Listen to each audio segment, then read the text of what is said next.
Hi எல்லாருக்கும் வணக்கங்க. இன்னைக்கு வந்து பார்த்தீங்கன்னா ஒரு யூஸ்ஃபுல்லான டிப்ஸ் தாங்க பார்க்க போகிறோம். லாங் ஹேர் நம்ம வச்சுருக்கோன்னா அது ப்ராப்பராக வந்து நம்ம டவலால் ட்ரை பண்ணணும்.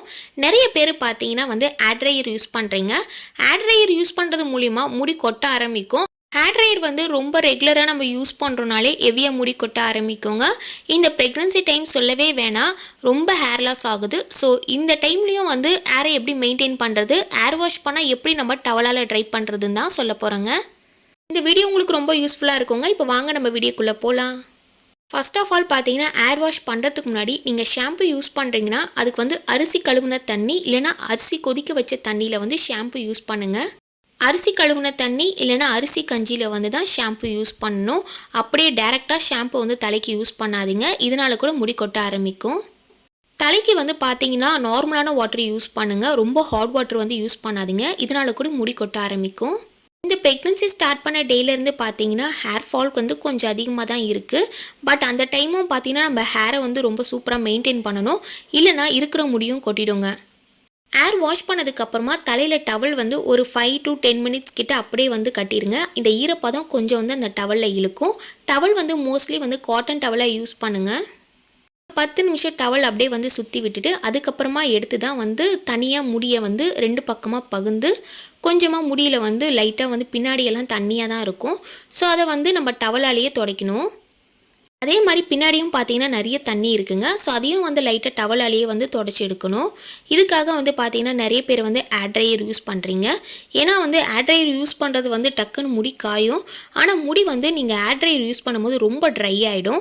அந்த ட்ரை ஆகும்போது நீங்கள் சீப்பு வச்சு வாரும்போது ஹெவியாக வந்து சீப்லேயே உங்களுக்கு முடி வர ஆரம்பிச்சிடும்.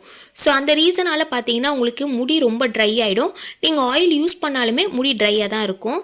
அதனால் டவல் யூஸ் பண்ணுறது தான் எனக்கு தெரிஞ்சு ரொம்ப பெஸ்ட்டு. சில பேருக்கு பார்த்தீங்கன்னா வெயிலில் நின்று வந்து துவட்டுவாங்க, துவட்டினா கூட முடி கொட்ட ஆரம்பிக்கும். நான் எப்போ ஹேர் வாஷ் பண்ணாலும் முடியை முன்னாடி போட்டு துவட்ட மாட்டேன். துவட்டும் போதே பார்த்தீங்கன்னா நம்ம டவல்லையே ஏகப்பட்ட முடி வரும்.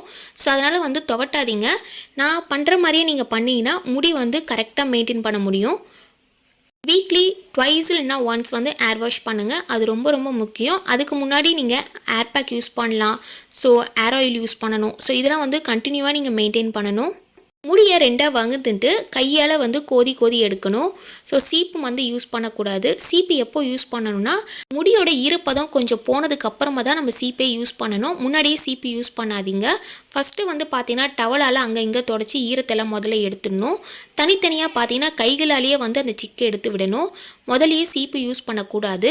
2 பக்கமாக வகுந்து கையால் கோதி அந்த சிக்கை எடுத்துருங்க.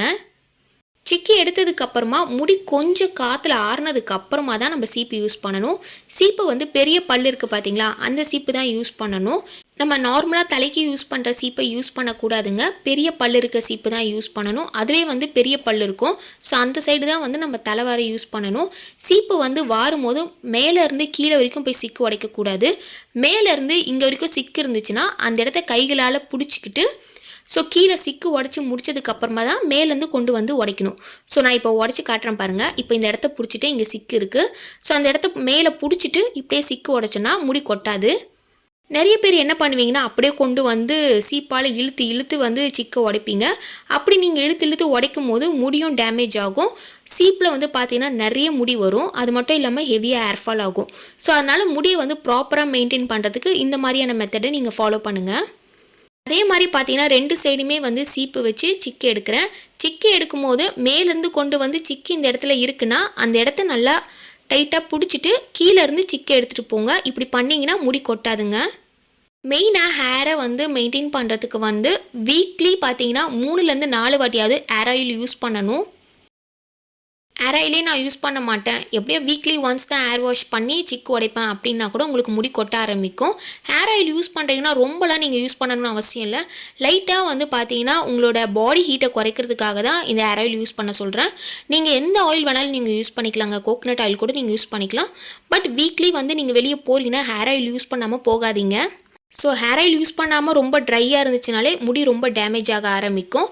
அது மட்டும் இல்லாமல் மொன முடியில் கண்டிப்பாக ஆயில் அப்ளை பண்ணணும். மொனமுடி ரொம்ப ட்ரையாக ஆச்சுன்னா ஹெவியாக ஹேர்ஃபால் ஆகும். ஸோ எப்போனா வந்து மொனமுடி ரொம்ப ட்ரையாக இருக்குது, ஆயில் வச்சுமே ரொம்ப ட்ரையாக இருக்குன்னா நீங்கள் வந்து லாஸ்ட்டு மொனமுடியை மட்டும் வெட்டி விட்டுருங்க. சிக்கு உடச்ச உடனே பின்னிடாதீங்க, லைட்டாக வந்து பழுப்பு பின்னல் மாதிரி போட்டுக்கோங்க. நான் ஜஸ்ட்டு பார்த்தீங்கன்னா முடி எடுத்து கிளிப் மாதிரி குடுத்திக்கிறேன். ஏன்னா வந்து நம்ம என்னதான் டவலால் நம்ம ட்ரை பண்ணாலுமே லைட்டாக வந்து ஈரப்பதம் இருக்கும். ஸோ அதோட வந்து பின்னல் போடும்போது முடியும் டேமேஜ் ஆக ஆரம்பிக்கும். நல்லா வந்து ஃபேன் காற்றுல ஆற விடுங்க. வெயிலில் போய் சில டைம் நின்னா கூட முடி கொட்ட ஆரம்பிக்கும். ஸோ எனக்குமே அந்த ப்ராப்ளம் இருக்குது. அதனால் வந்து நான் வெயிலில் போய் நின்றுலாம் முடியெலாம் சிக்கலாம் உடைக்க மாட்டேன். ஏன்னா ஹேர் வாஷ் பண்ண உடனே முடி ரொம்ப ட்ரையாக இருக்கும். அந்த டைம் நம்ம வெயிலில் போய் நிற்கும் போது இன்னும் முடி ட்ரை ஆக தான் ஆரம்பிக்கும். டெய்லி வந்து ஏர் ஆயில் யூஸ் பண்ணுங்கள். Weekly once air bag use பண்ணி ஏர் வாஷ் பண்ணுங்கள். ஷாம்பு யூஸ் பண்ணுறீங்கன்னா கெமிக்கல் ஃப்ரீ ஷாம்புவாக யூஸ் பண்ணுங்கள். ஷாம்புவை டேரெக்டாக வந்து தலைக்கு யூஸ் பண்ணாதீங்க. அரிசி கழுவுன தண்ணி, அரிசி வடித்த தண்ணியோட ஷாம்பு யூஸ் பண்ணி ஏருக்கு அப்ளை பண்ணுங்கள். ஏர் ட்ரையர் யூஸ் பண்ணாதீங்க. நீங்கள் ஹேர் வாஷ் பண்ணுறீங்கன்னா டவலாலேயே ட்ரை பண்ணுங்கள். நான் சொன்ன மாதிரியான மெத்தடை ஃபாலோ பண்ணுங்கள். இப்படி நீங்கள் ஃபாலோ பண்ணாலே ஏர் ஃபால் ப்ராப்ளமே வராதுங்க. இந்த வீடியோ உங்களுக்கு யூஸ்ஃபுல்லாக இருந்துச்சுன்னா நம்ம சேனலை மறக்காமல் சப்ஸ்கிரைப் பண்ணிவிடுங்க. Thank you so much. பாய்.